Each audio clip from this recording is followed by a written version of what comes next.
Jordan Harrison, page 1. Aronson, page 1. Melissa Corrales for the state. Morning, Ms. Corrales.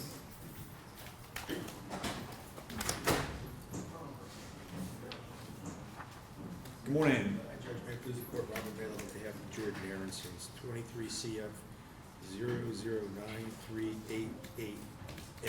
Okay. We're here for a change of plea. I'm just going to put Mr. Aronson's date of birth on the form. Okay. Mr. Aronson, Yes, sir. can you raise your right hand for me, sir? Do you solemnly swear or affirm to tell the truth, the whole truth, and nothing but the truth, sir? Yes, sir. All right, thank you, sir. You can put your hand down. Can you state your name for the record? Jordan Aronson. Mr. Aronson, are you under the influence of any drugs, alcohol, or medication? No, sir. Do you read, write, and understand English? Yes, sir. Suffering from any mental illness this morning? No, sir. In case number 23 CF 9388A, state, is this a reduction? Yes, it is, Your Honor.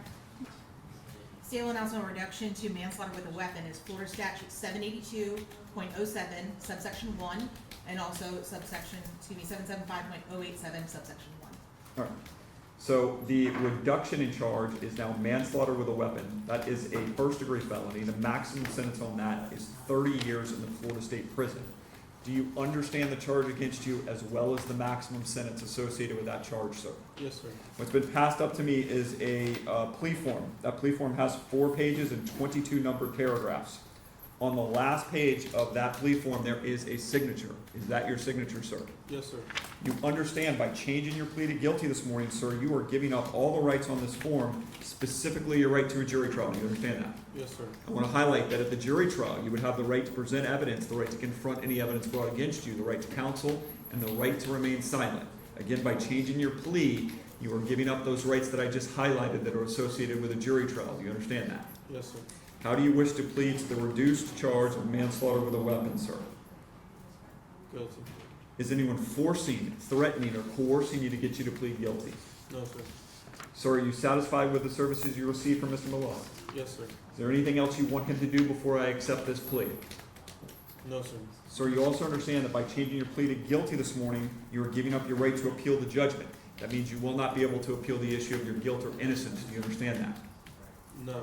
No, sir. I do not understand. You do not understand that. Can you just repeat it? So essentially, you're changing your plea to guilty this morning. You've just admitted that you're guilty. I'm going to sentence you. That means you will not be able to appeal the issue as to whether you are guilty or not. Do you understand that? Yes, sir. I understand. All right. Do you need any time to talk to your counsel about that before I move forward? No, sir. All right. So you also understand that if you're not a United States citizen, this plea could subject you to deportation. Do you understand that? Yes, sir.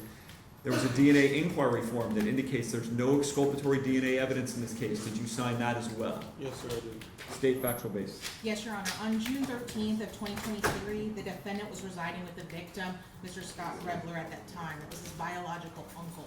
He had been staying there for several weeks. The uncle, Mr. Rebler, was suffering from Parkinson's and had some severe issues with his mental health. An argument ensued that morning. It's entirely captured on video between Mr. Rebler and the victim, or excuse me, and the defendant.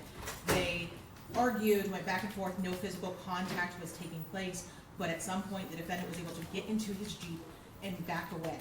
As he was backing away, the victim threw papers and a binder towards the Jeep.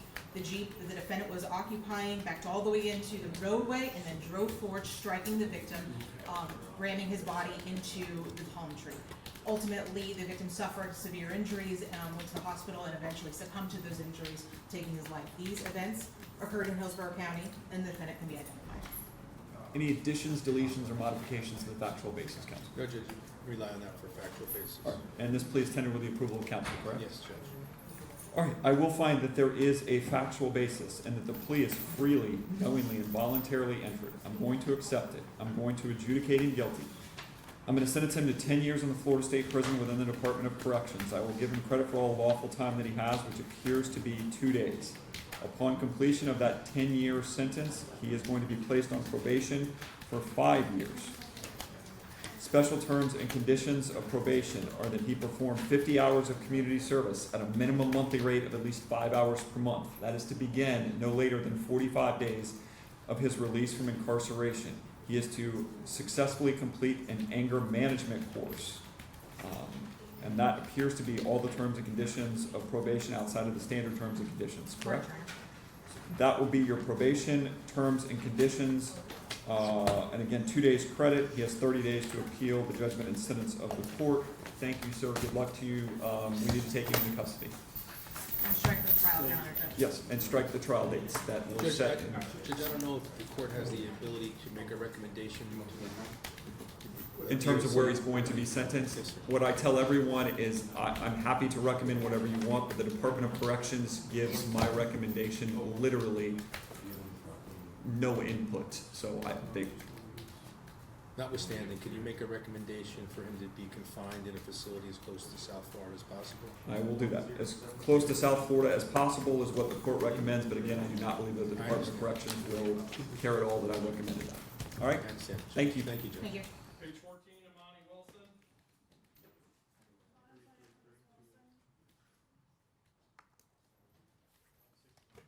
All right.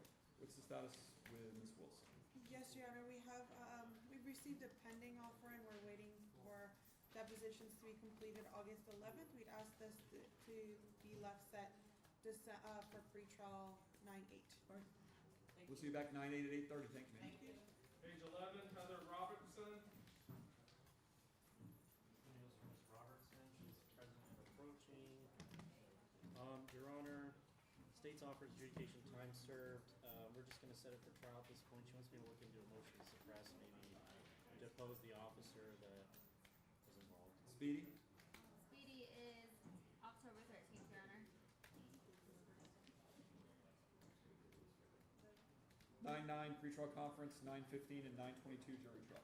We'll see you 9:15 at 8:30. Thank you, Your Honor. Thank you. Rafael Orduno, page 9.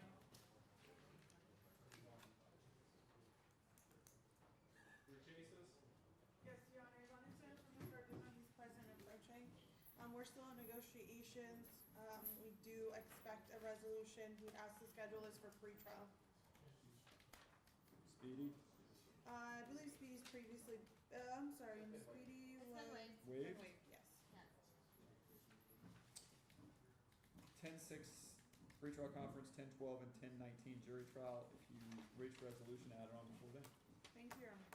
Lester Rodriguez Apida, page 11. Your Honor, so for Mr. Rodriguez, I will waive his appearance. He is present today, though. I got it. The state is still reviewing counteroffers, so we'd ask this to be scheduled for a disposition in the next docket week in about a month, please. 8/6 at 8:30. Thank you. Okay, and same deal. David Ratcliffe.